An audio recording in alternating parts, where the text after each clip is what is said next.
রাজবাড়ী press ক্লাবে খালেদা জিয়ার আত্মার মাগফিরাত কামনায় দোয়া অনুষ্ঠিত হয়েছে। বিস্তারিত থাকছে শিমুল পারভেজ টিটুলের প্রতিবেদনে।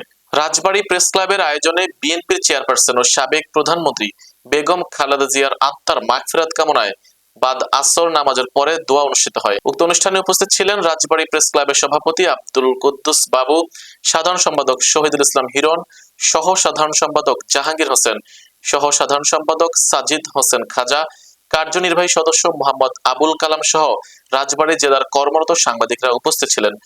দোয়ার অনুষ্ঠান পরিচালনা করেন রাজবাড়ী প্রেস ক্লাব মসজিদের ইমাম মোহাম্মদ আব্দুল কুদ্দুস।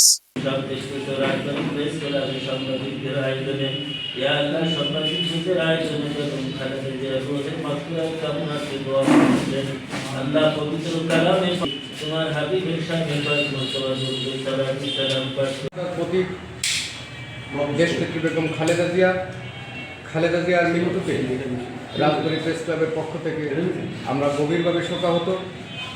প্রিয় নেত্রীর এই মৃত্যুতে আমরা রাজবাড়ী প্রেস ক্লাবের পক্ষ থেকে সাংবাদিকদের অংশগ্রহণে আজকে মিলাদ মাহফিল অনুষ্ঠিত হলো।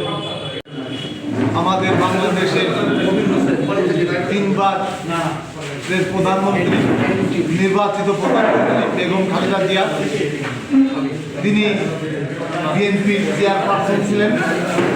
তিনি তার জীবন দশায় কোনো স্বৈরাচার বা কোনো অত্যাচারী সরকারের কাছে মাথা নত করেন নাই।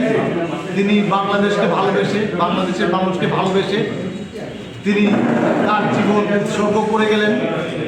এটার প্রমাণ তার মৃত্যুতে যে জানাজায় অংশগ্রহণ হয়েছে, এটা পৃথিবীর কোথাও এত মানুষ এই জানাজায় অংশগ্রহণ করে নাই। লোকমুখে এবং মিডিয়াতে আমরা জেনেছি প্রায় 50 লক্ষ মানুষ চোখের পানি ছেড়ে দিয়ে এই জানাজায় অংশগ্রহণ করেছে।